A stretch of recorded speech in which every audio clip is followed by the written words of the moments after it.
Welcome everybody to Islington United Church. My name is James Aitchison, and on behalf of the ministry team, I'm happy to have you here for our third evening of our Interfaith lecture series this year. I see many of you have been here throughout the last couple of weeks, and some for the last couple of years. This is our third year, and we're grateful to be gathering this evening and looking at spiritual connection through music. So much like previous weeks, we've been looking at different traditions. Tonight, Hussein will be involving, I think, most of, or if not all of the traditions we've been exploring over the previous weeks. So I'll just, before I ask Hussein forward, I'll read through a brief introduction or biography to give you a little snapshot of the blessing we have with us this evening. Hussein Jan Muhammad is a singer, a composer, a music educator, and a TEDx speaker. Born initially in Kenya, raised in central Alberta, and nurtured in British Columbia. Music for him became the medium for cultural dialogue, building positive relations, and accessing the human spirit. Music for him is the inspiration to transfer negativity through racism and discrimination and into a bridge towards connection. He has been deeply engaged in development of quality vocal arts education for diverse communities to respond to the challenges of social and cultural change in a highly diverse society for more than 30 years. He's currently a doctoral candidate in music education at the University of Toronto. He's done it all. He's performed with the Elmer Eisler Singers, the Cor Leone Men's Choir, and Phoenix Chamber Choir. As a conductor, Hussein has led the Vancouver Peace Choir, the Canadian Ismaili Muslim Youth Choirs, university choirs, and the Sarah McLachlan Children's Choir, who appeared in the Young Artists of Haiti video featuring Canaan. Hussein has also led global Ismaili music ensembles to commemorate the 80th birthday and Diamond Jubilee of His Highness the Aga Khan.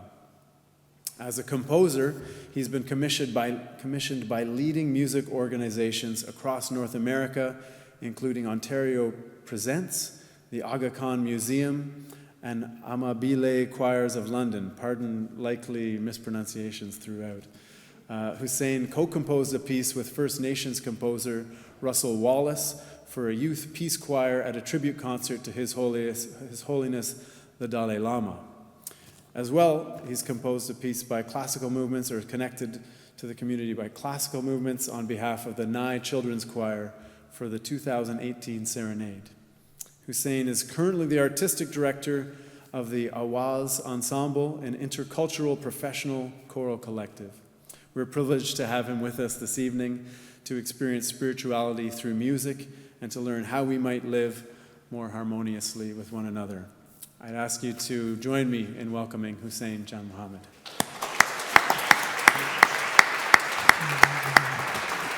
Thank you.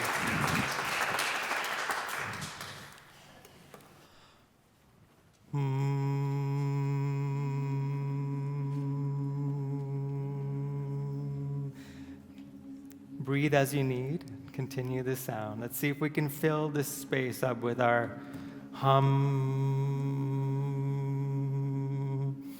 Feel the vibrations in our mask, in our face, in our skeleton, in the wood that we're sitting on, in each other's hearts.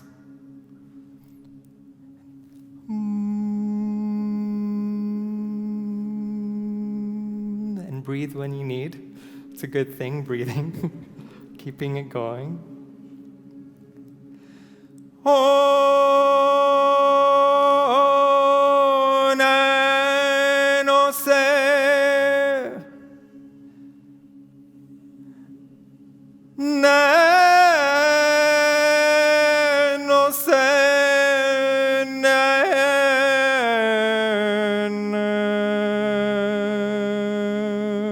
mi lavo mere sa.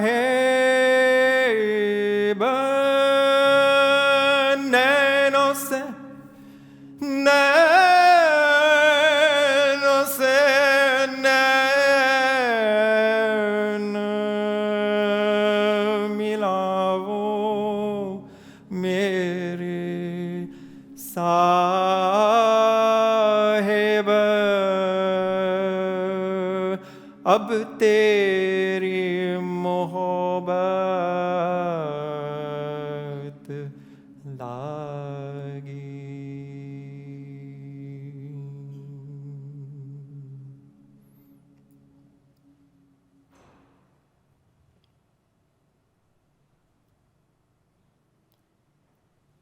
I'm always moved by the profound atmosphere of silence that awakens when we do something like that. And I feel like we can now go and have refreshments. And so thank you for immersing and indulging and resonating with each other for this. The text was, Neno se nena milavo, mere sahib, may my eyes meet your eyes, O my Lord, my beloved. Oh, may my eyes meet your eyes, my beloved, for my heart has fallen in love with you. And that comes from an Indian expression of devotional poetry from the Shia Ismaili Muslim tradition, to which I belong. And we're followers of His Highness the Aga Khan, who you may have heard of. The Aga Khan Museum is there on Don Mills. And devotional music was a very important part of my life. But before we go there, I would like to ask you to take a moment and think about what we've just experienced, and maybe some words that come into your mind. And I'd be really grateful if we consider the title Music, Spiritual Harmony, which was the title of this. And I'd like to keep the evening a little bit informal. We're going to sing together and experiment together, and let's see what we come into and what we discover. So if I'd like to ask you to please think about that, what we've just done, how you feel, any words that come up, the phrase there, and share with the person beside you. Introduce yourselves if you haven't already, and just share for 1 or 2 minutes what this might all mean to you, what it makes you. I have what it might mean to you, what it makes you think, feel, or do, or what questions come to mind. And I read this in an article, and I think it was Hano Hano, an indigenous writer, who said that Hamlet, in Western academic thinking, we often think that when we read Hamlet, we ask, what does Hamlet mean? But indigenous ways of thinking, we also ask what Hamlet makes me feel, think, do, ask. So yeah, take a couple of minutes together and share some thoughts on that word, some phrase.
Great, thank you so much.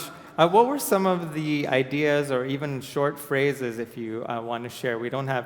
I wish we had time for everyone to share, but what are some of the things that arose in your conversation? Or feelings, thoughts? Vastness. Yeah. Meditative. Inclusive. Music is a spiritual language. Centered. Resonance. Unifying. Harmonious foundation. Peace. Joy. Connected. Fundamental to all cultures. Commonalities over differences. I wish that these were the words that we would hear on the media that described a faith of a quarter of the world's population, being Islam and the one that I follow. It's the story starts. As was announced that I call myself a double diaspora because people ask me where I'm from, and I have no problem answering that question. And because I like it, and I sit in a lot of taxis or Ubers sometimes, and people genuinely want to know because maybe they see my name that's familiar to them, or my skin color, or whatever it may be. And then, of course, I say I'm from Africa. And so, how can you be from Africa, right?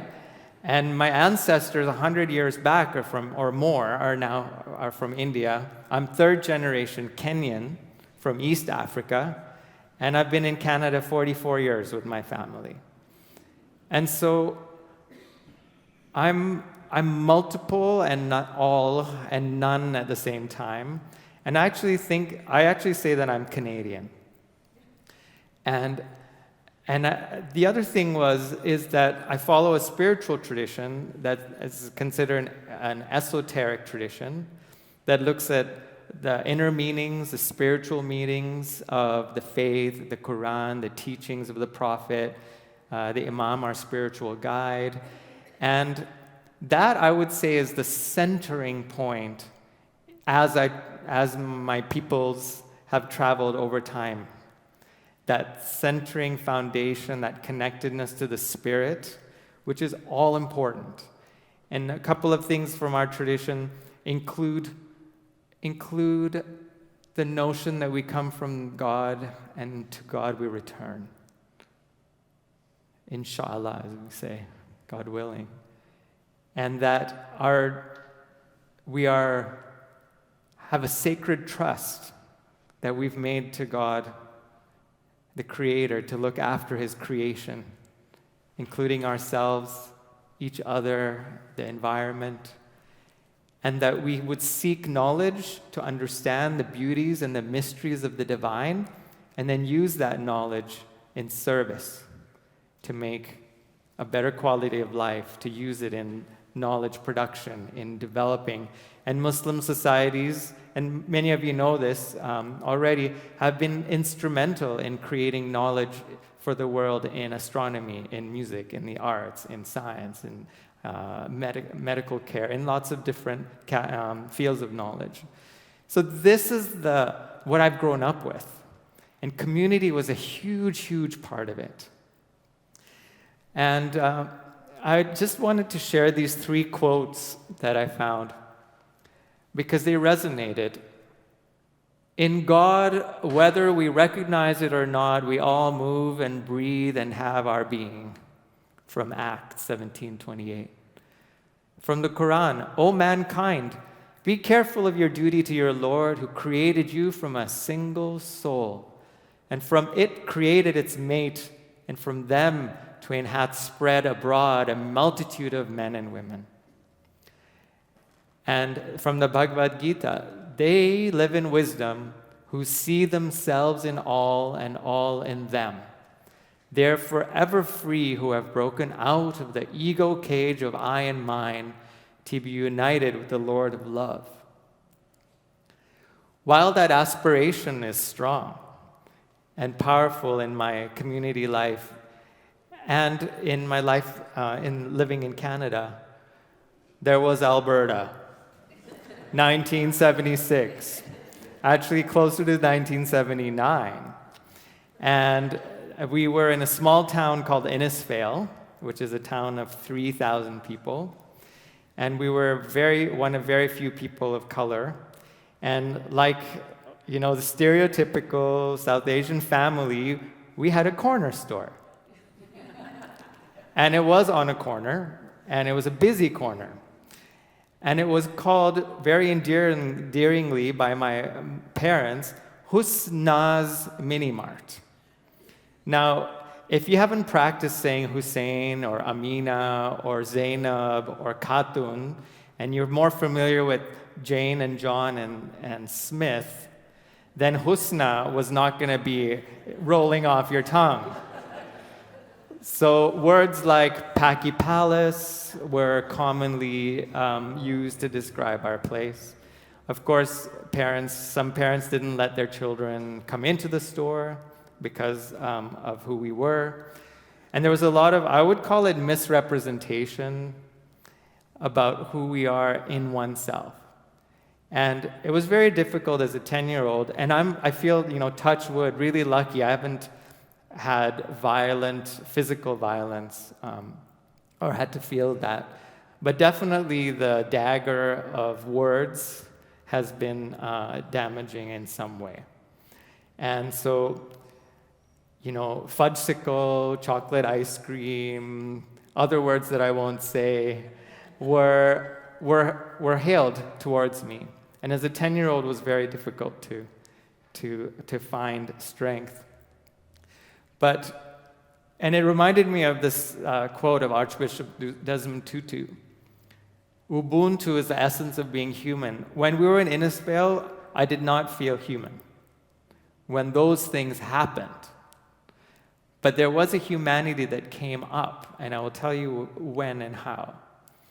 It speaks of a fact that my humanity is caught up, inextricably bound up in yours. I'm human because I belong. It speaks about wholeness, about compassion. A person with Ubuntu is welcoming, hospitable, warm, generous, willing to share. Such people are open and available to others, willing to be vulnerable, affirming of others, do not feel threatened that others are able and good, for they have a proper self-assurance that comes from knowing that they belong in a greater whole. While the society in which I lived didn't foster that, and now, 30 years later, as a Muslim, seeing all the news and how Islam it's not fostering that in either. And yet we are Canadian, and somehow I feel that we're so lucky being in this country, with its difficulties, with its history of oppression and taking away Indigenous rights. There's still something here. There's still a hope. And that hope for me came from music. It came from culture and music. My mom and dad never gave up to say, our faith, our cultural traditions are so strong. Hold on to those cultural anchors. Hold on to the knowledge that underlies them. Hold on to that and never lose that. But they also said, we want you to be part of the world. Bring that knowledge, the ethics, how and who we are into the modern world, into the knowledge of the world, and make a difference. And however you want to do that. Yes, I was going to become a dentist at one time, which would have been a nice thing for our family. And there was a time that was going to be a reality, but culture was important. And as part of that, we always had a musical tradition. And I use musical very broadly. I'm referring to more sound worlds. I'm referring to recitation. I'm referring to melodious expression of the voice. Because within Islam, although some people have an opinion within Islam and even outside that music is haram, forbidden. Recitation, the beautiful voice, has been very much part of Islam from the beginning. The recitation of the Quran in a beautiful, melodic way, folk songs, pop poetry has all been part of the tradition. So I use it quite broadly. So I thought it would be nice to sing. And here you have a picture of, I'm right here, I think I was 7 years old. And it was a gathering of the community where we were singing. And I was fortunate that my mom and dad were the leaders of those singing. So it was like a little choir that we had. We had an Ismaili marching band in Calgary. So that happened. And then this was a jazz choir that I sang in school, and the Muslim youth choir. And just reminding here, oh music, in your depths we deposit our hearts and souls. Thou hast taught us to see with our eyes and hear with our hearts. And music, especially choir and band in school, was the place for me to do. But now, I've spoken a lot, but I thought, let's sing again. Let's recite something. Please say after me, Ya Rahman, Ya Rahim. Excellent. And so it's Ya Rahman, Ya Rahim. Perfect. And Rahman and Rahim, even though my name is Hussein, I don't speak Arabic. And I speak Gujarati, which is an Indian language, and Kutchi, and English, of course. And so Rahman and Rahim have an Arabic root that is Raham. Raham, which means womb or care. And then Rahim, Rahman, merciful, compassionate. So all these words have this very interesting color and emotion wrapped up into it. So here's a chant that I would like to teach by rote that is something that I was familiar with. It goes like this. I'll sing the whole thing once. Ya Rahman, Ya Rahim, Ya Rahman, Ya Rahim, Ya Rahman, Ya Rahim, Ya Rahman, Ya Rahim. Shall we try it? Do your best. And go. Ya Rahman, Ya Rahim, Ya Rahman, Ya Rahim, Ya Rahman, Ya Rahim, Ya Rahman, Ya Rahim. Awesome. So the last part is Ya Rahman, Ya Rahim, Ya Rahman, Ya Rahim. The whole thing together. Ya Rahman, Ya Rahim, Ya Rahman, Ya Rahim, Ya Rahman, Ya Rahim, Ya Rahman, Ya Rahim. Great. What would happen if we did this? Ya Rahman, Ya Rahim. And if you would be willing to use your arms with me, and we'll just go to Ya Rahman, Ya Rahim. Let's try that. Ya Rahman, Ya Rahim. Yeah, see the difference in the sound? I love it. All right. Let's do it one more time. We'll repeat it twice or three times. Feel free to close your eyes, rock. And a wonderful mentor of mine said, when you sing together, say to yourself, my voice is supporting my friend next to me. My voice is supporting my friend next to me.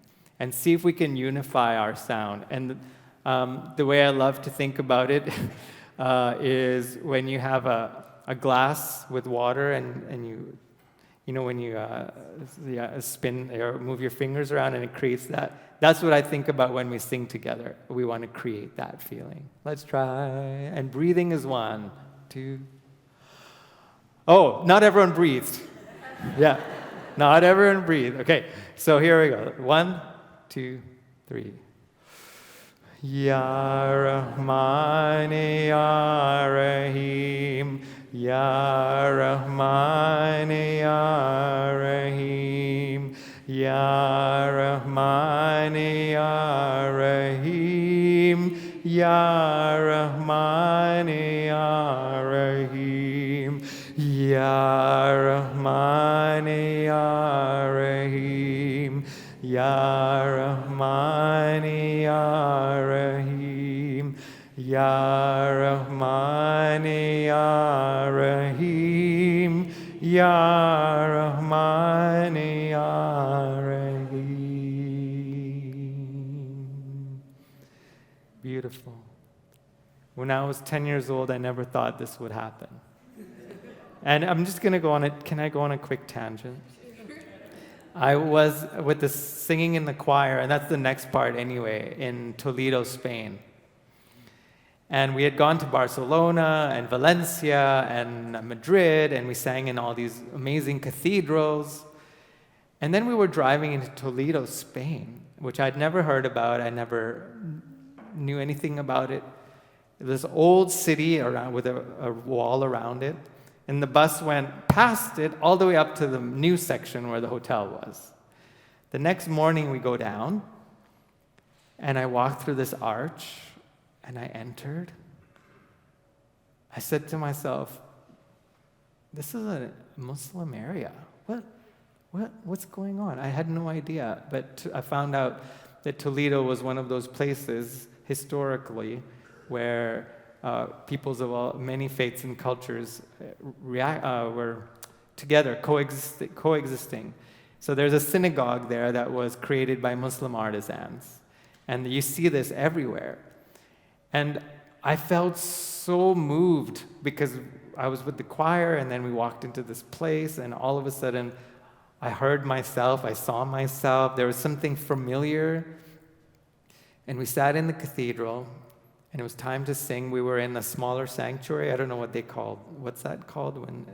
The chapel. We're in the chapel. And the priest was there. And we sang a piece of music from the 16th century that was written for that cathedral by the composer who was working in that cathedral. And we started singing, and a wellspring opened up. I couldn't stop crying. I wept 10 minutes, I think. And no one had any tissues or anything, right? And that was such a profound feeling because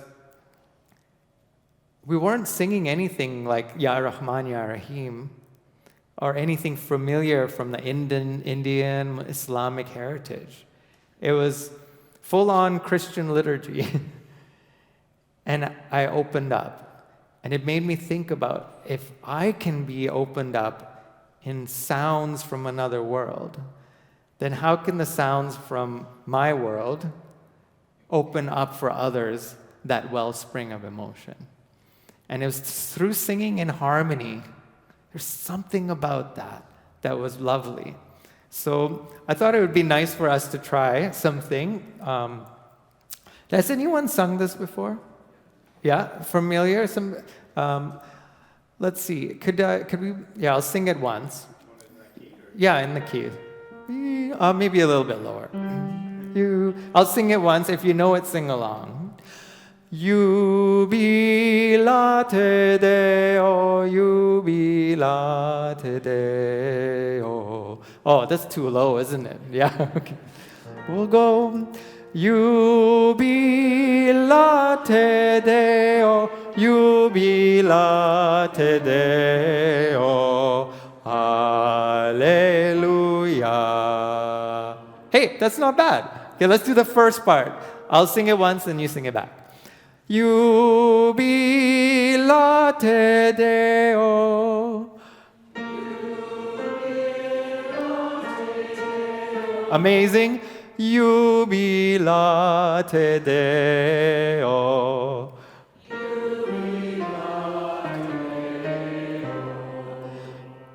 And then we'll use our hand and go, Hallelujah.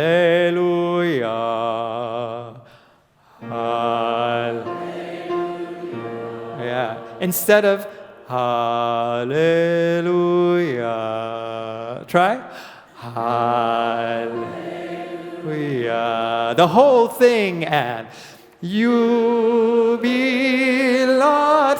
Deo, Jubilate Deo. Here we go. Hallelujah. Awesome. I'm going to do a little vocal thing. I'll demonstrate once.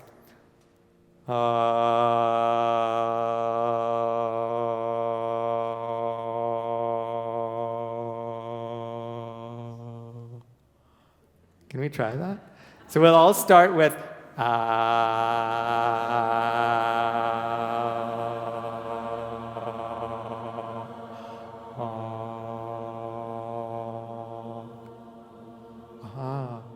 So amazing. So this time, think of what's happening inside your mouth and the shape of. So my mouth is changing when I do this.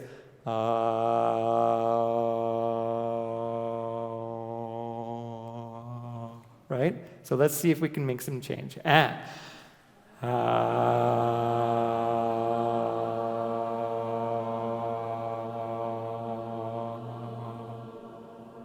nice.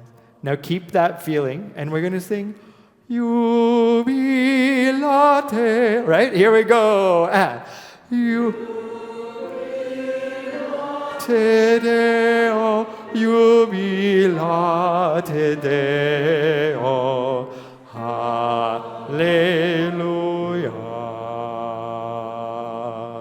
Amazing. Let's do 2 parts. Okay, here we go. Part 1 and part 2. Here we go, and we're going to come in, and I'll bring you in. Here we go.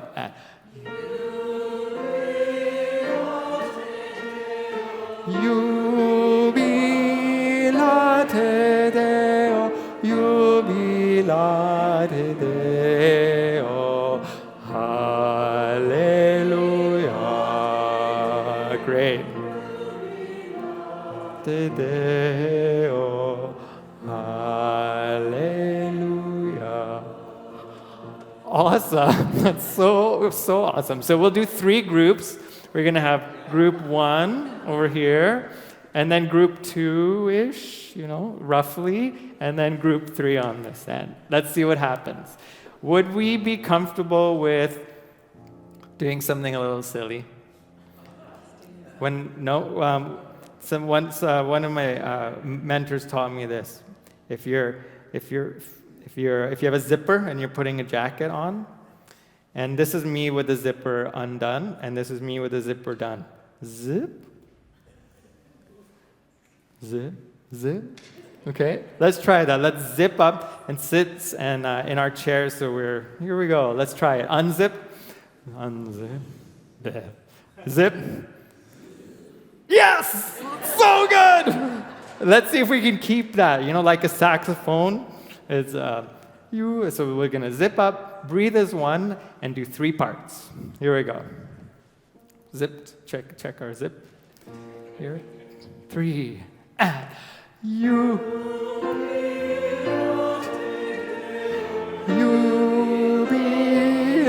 Deo,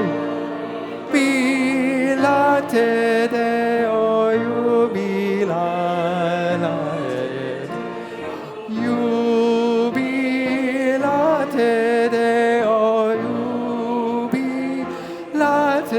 Deo, Jubilate Deo, Jubilate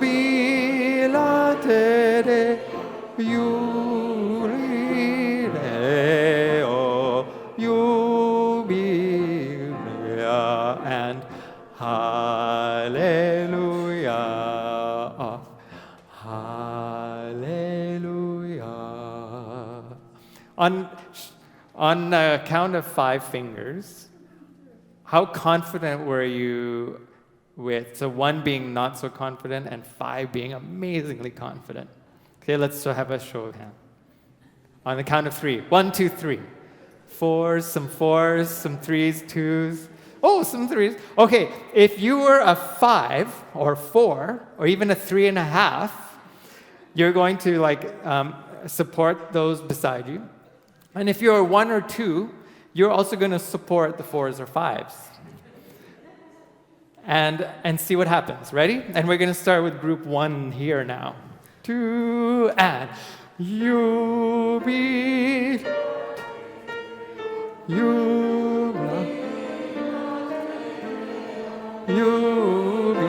today. Yes. You be la today. You be la today. You la today.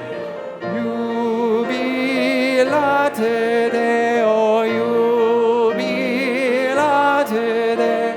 You.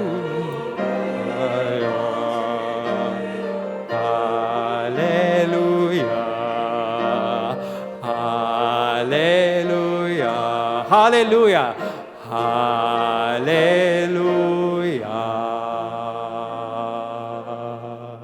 Bravo. Pat on the back. Snaps. Congratulate the person next to you. Tell them how great they were.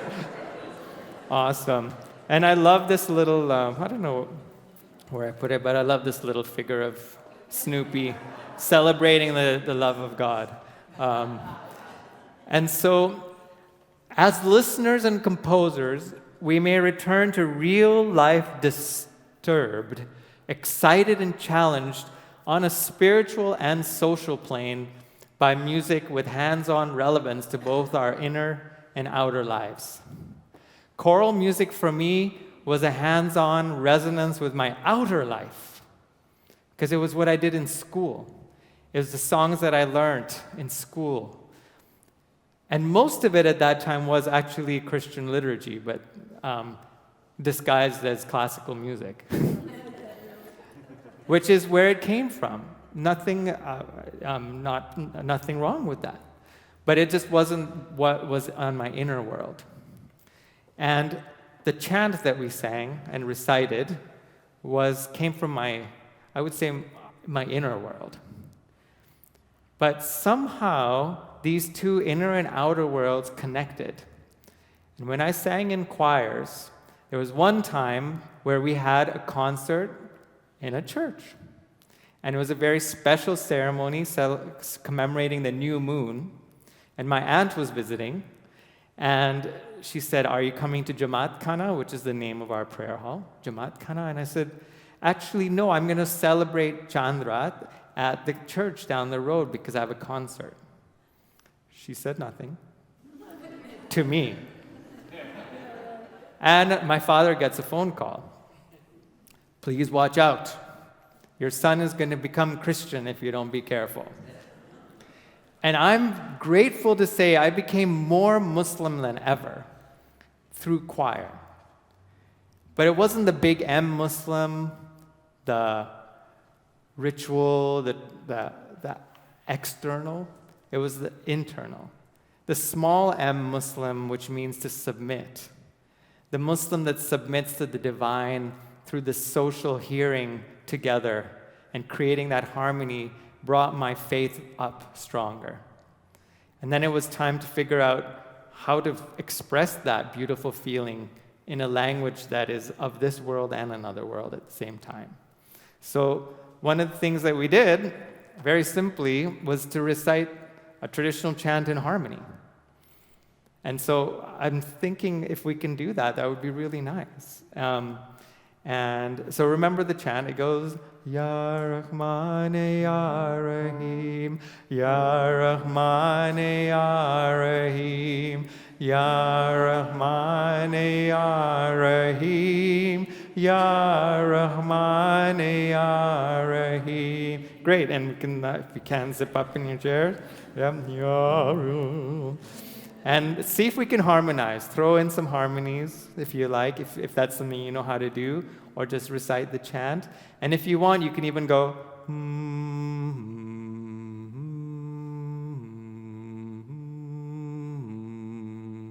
let's try that.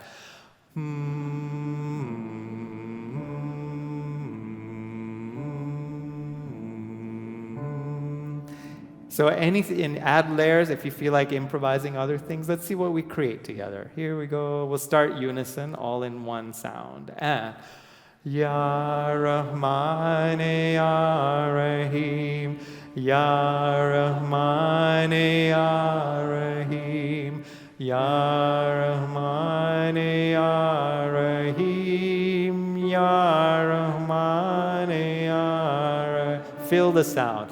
Ya Rahman, Ya Rahim, Ya Rahman, Ya Rahim, Ya Rahman, Ya Rahim, Ya Rahman, Ya. Keep it going. Ya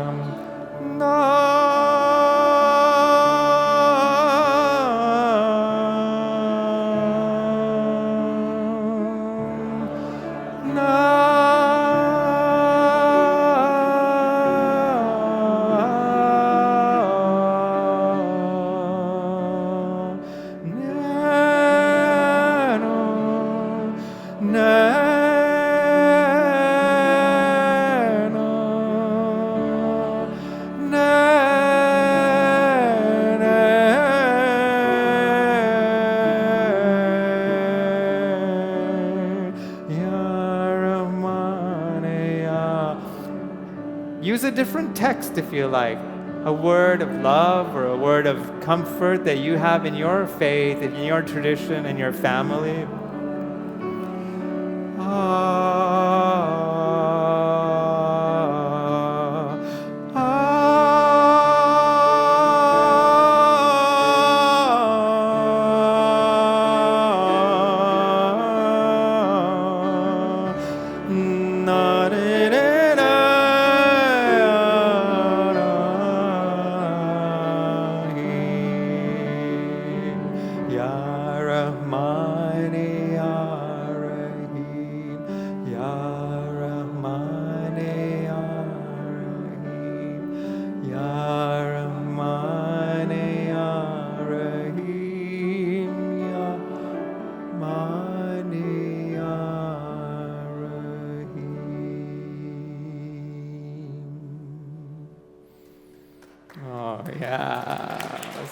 Snaps, claps.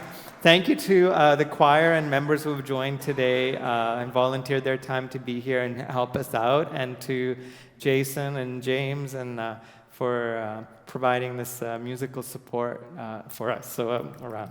Thank you for that. So this is the kind of thing that I started thinking about. And I would sit in the prayer hall where we sit on the floor, and we had shag carpets at that time. And you know, shag carpet, if you do this, it becomes lighter, and if you rub it the other way, it becomes dark. So I would make figure 8 designs while reciting this chant in harmony to myself, because it's the thing that brought me connection, and it made me both Muslim and Canadian and Western and not Western, and all these things, they just erased. And I was telling someone yesterday, it's like all the pores opened up in me, and I could become more open. And when I sing, when I do things like this, at least for 2 hours after, I'm just in this beautiful, lovely space. I read this quote by Nazir, a Sufi poet. Those who know him cry with one voice. He is the singer, he is the song, and he the music. He speaks through every tune, he is manifest in every melody. And I ask, if we were all melodies that manifest the unity of creation, then how do we acknowledge each other in the humanity that Archbishop Desmond Tutu talks about? How do we get there? And I do think music can be a technology. His Highness the Aga Khan says, whatever its vernacular forms, the language of art, more so when it is spiritually inspired, can be a positive, barrier-transcending medium of discourse, manifesting the depths of the human spirit. And he also talks about not so much about achieving social harmony, but social counterpoint as a way to manage our diversity. Not just the sounding of a single chord, but also about counterpoint. In counterpoint, each voice follows a separate musical line, but always as part of a single work of art, with a sense of both independence and belonging. As that 10-year-old, I was craving that. And music became one of those places. The choir, I'd like to invite the choir to come up. We're going to, how many people know this? Do, na, no, be. If you know it, please sing along. So it came to my mind one day, driving in a car. Jason's going to keep playing it. Bis pacem, pacem, dona nobis pa. It came to my mind. Keep going. Allahumma salli ala Muhammadin wa ali Muhammad. Allahumma salli ala Muhammadin wa ali Muhammad. So there's this chant that's recited at our Ismaili funerals. It's a phrase of asking God for peace upon Muhammad and all his progeny, all his family. Is the melody the same that you're singing? So yeah, the melody that we sing in the melody that we sing in our Ismaili funeral ceremony is that. Allahumma salli ala Muhammadin wa ali Muhammad. Allahumma salli ala Muhammadin wa ali Muhammad. Dona nobis pacem, dona nobis pacem. Now, it's kind of just a simplistic thing, but let's see if we can sing it together. Would you like to learn the chant? Is it possible? Let's try. So the words are Allahumma, Allahumma, salli ala, Muhammadin, wa ali Muhammad. Right. Reminds me of when I was, I'll tell you that story later. And it goes like this. Allahumma salli ala. Your turn. Allahumma salli ala. Great. Muhammadin wa ali Muhammad.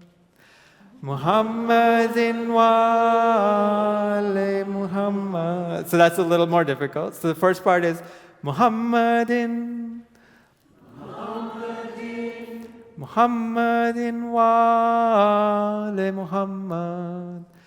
Muhammadin wa ali Muhammad. Yeah, that's it again. Muhammadin wa ali Muhammad. I'll sing the first part. Allahumma salli ala Muhammadin wa ali Muhammad. Your turn. Do your best. Allahumma salli ala Muhammadin wa ali Muhammad. Perfect. And then the last word. Allahumma salli ala. Allahumma salli ala. Great. Muhammadin wa ali Muhammad. Muhammadin wa ali Muhammad. A couple more times. Muhammadin wa ali Muhammad. Muhammadin wa ali Muhammad. Do your best. Collectively, we know this 100%. And my choir teacher always used to say, if you don't know it, everyone else will support you. And if you feel like you're going to fall off the edge of the cliff because you're stumbling along, remember that if you fall off, we're all here to catch you. And so do your best and see what happens. Allahumma, ready, two. Allahumma salli ala Muhammadin wa ali Muhammad. Allahumma salli ala Muhammadin Muhammadin wa ali Muhammad. We have it well enough. So let's try with the music just without the Dona Nobis Pacem. Jason's going to play for us an introduction, and we'll sing the tune with the piano accompaniment.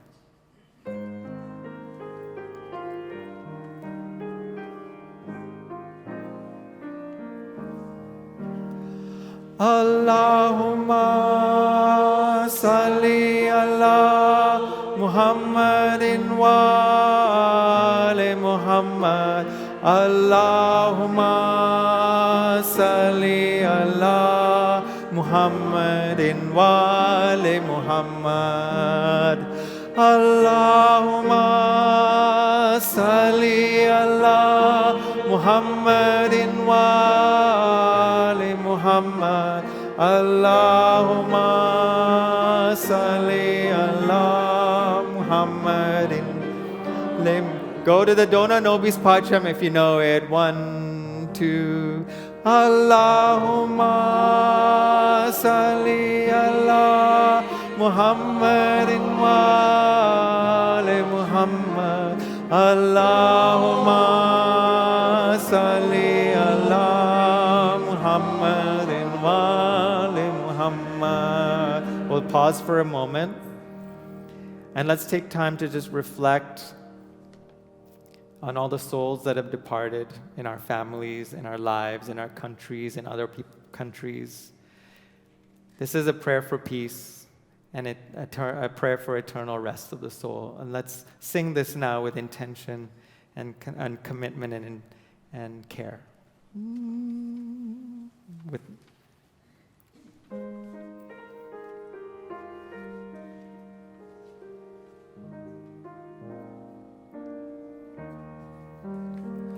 Allahumma salli ala Muhammadin wa ali Muhammad. Allahumma salli ala Muhammadin wa ali Muhammad. Allahumma salli ala Muhammadin wa ali Muhammad. Allahumma salli ala Muhammadin wa ali Muhammad. Everyone on the Muslim chant. Allahumma salli ala Muhammadin wa ali Muhammad. Allahumma salli ala Muhammadin wa ali Muhammad.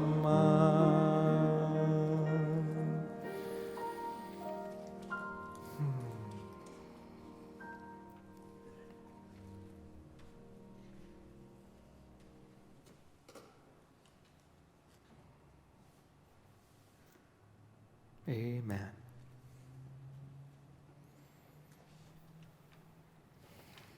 Thank you. And the more souls who resonate together, the greater the intensity of their love, and mirror-like, each soul reflects the other. Dante. Just in light of time, I'd like to play for you a little bit of this composition where I was at does anyone know Fool's Paradise? Fool's Paradise is an artist retreat center, which was the former home of landscape artist Doris McCarthy, Canadian landscape artist. And she bequeathed her home as a studio for other artists, writers, and composers to be in residence. And I had the fortunate blessing of being the inaugural artist in residence in winter 2015. And I don't know how she did it, but her installation was just wood chips. So when they turned it into a retreat center, they changed the installation and everything. And she built it all by hand in 1929, I think, all by herself. There was no electricity or running water. She used it as a summer studio. And then eventually, when there was electricity and water, she moved in. And there was a beautiful picture window, like a huge window at the edge. And as far as I am to the end of the doors of the church, that was the cliff and then Lake Ontario. And so the morning sunrise was one of the most glorious things ever. And I was sitting in front of the window one morning. I thought, let me sit at 4 in the morning, meditation time. And what happens if I just wait for the sun to come and improvise on the piano? And so I did that for a few days, and what emerged was this piece called Sun on Water that speaks about the sun, and it made me think about this glorious sun and the glorious ocean, the dark and the light, but we often say the ocean of God, and God, the Son in God, the Son of God, God the Son. And so there was this interesting dichotomy, the darkness and the light, but all are divine. And so how do those two things meet? And I was reminded at our Jamaat kind of, I seek my eyes in your eyes. So the metaphor was, how do the dark and light meet? And what I noticed over time is that the sun would meet the water, but they would just shimmer. They would never become one, but they still coexisted as one beautiful thing. So I'd like to just play for you a short clip which includes a Latin text, De profundis ad te clamavi, from my depths I call out to you, my Lord. Ne nos ne milavo, may my eyes meet yours, my beloved. Exaudi meam Domine, hear my call, my Lord. And this is the Amadeus Choir. I think I put my phone somewhere. I tend to do this, you know? Yeah. I had it here. Oh, here it is, see? My mom says, take my eyes and look. Can you get something from the fridge? Sure. Where is it? Take my eyes and look. Here it is. So this is the ne nos ne section. It's hard to see the notes, but you get an idea of how that chant got woven into this polyphonic texture. It would help that I plugged it in.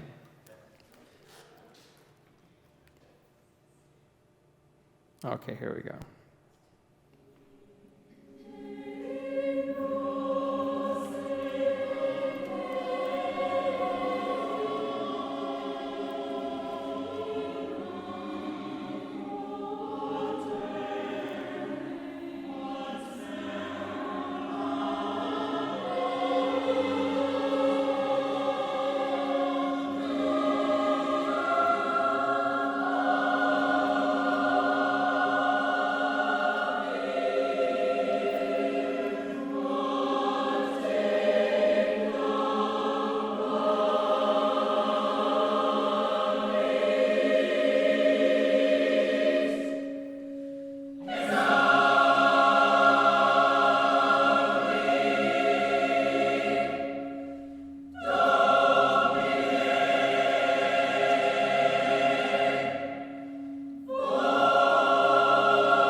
And so for me, these are ways that now as a human being living in this world, I can find these crossings.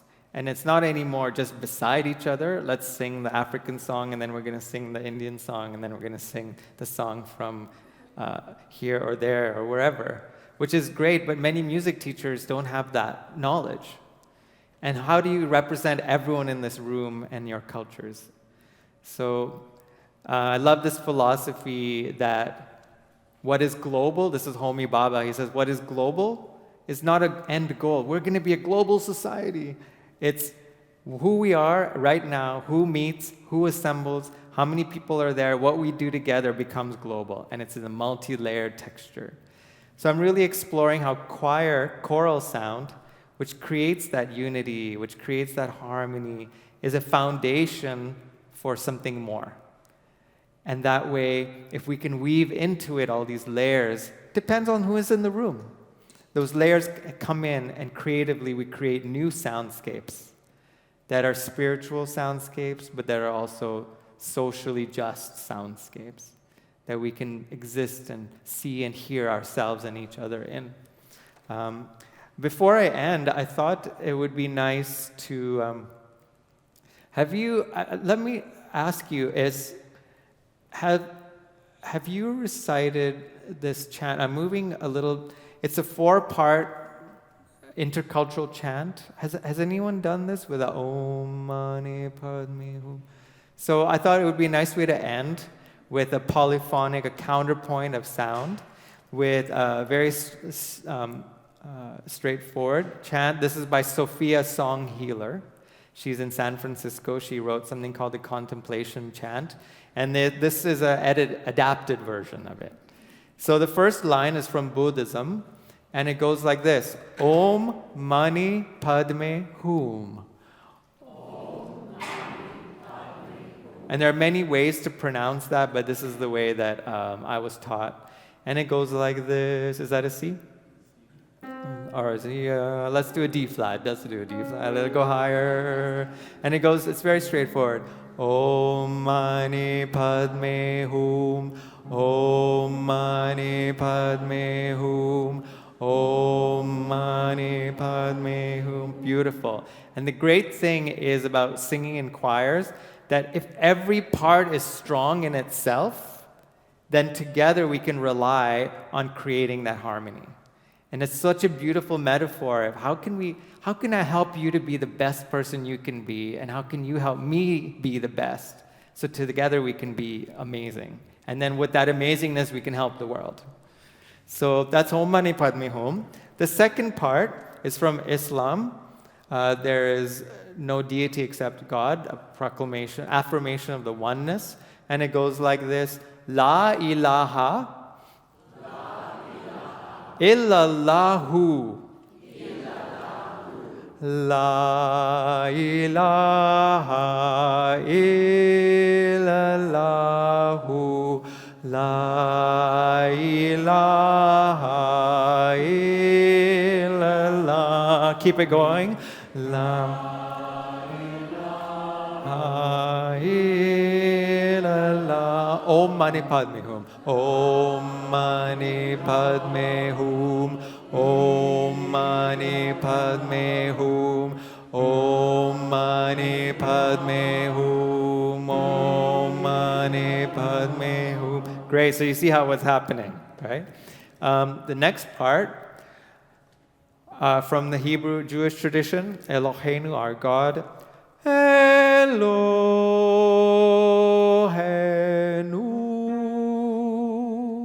I understand there's some people here who would know that tradition. Is it properly pronounced? Yeah? Yeah, it's okay? All right. So here we go. Eloheinu. So it goes up. Henu. That's an error. Yeah, that's it. Oh, it doesn't show it. That's why. Eloheinu.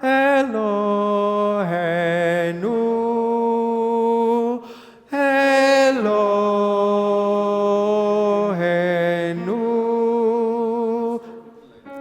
Yeah, so forgive me for that error on that. Yeah. So that's the third part. And now the fourth part is the most difficult, so brace yourselves. Gloria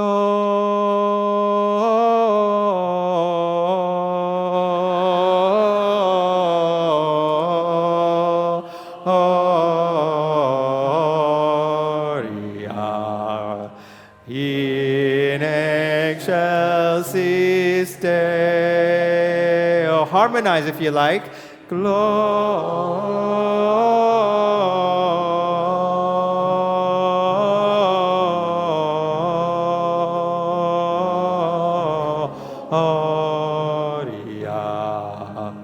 in excelsis Deo.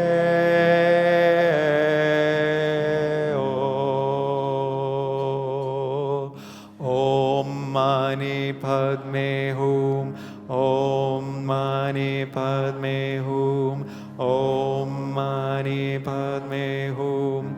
Om Mani Padme Hum. La ilaha illallahu. La ilaha illallahu. Om Mani Lai Hum. Om Mani Elohenu.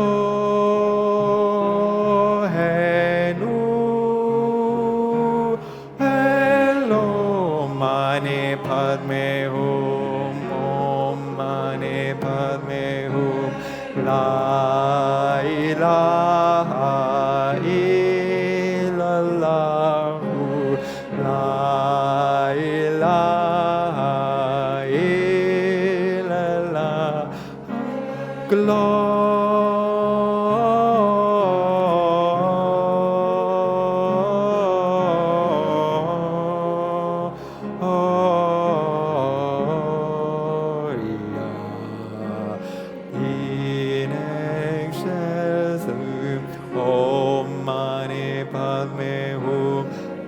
If that's a volume 3, let's make it a volume 5.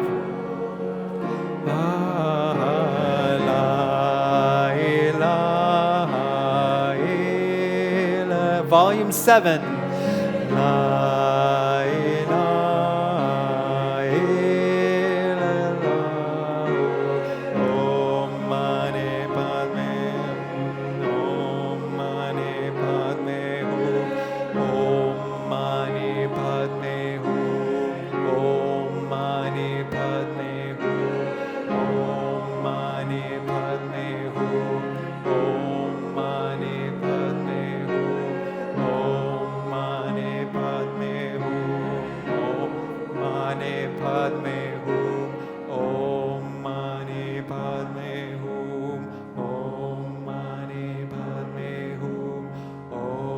Harmonize if you like.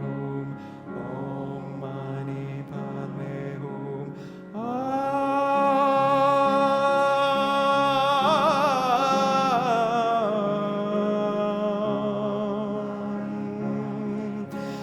La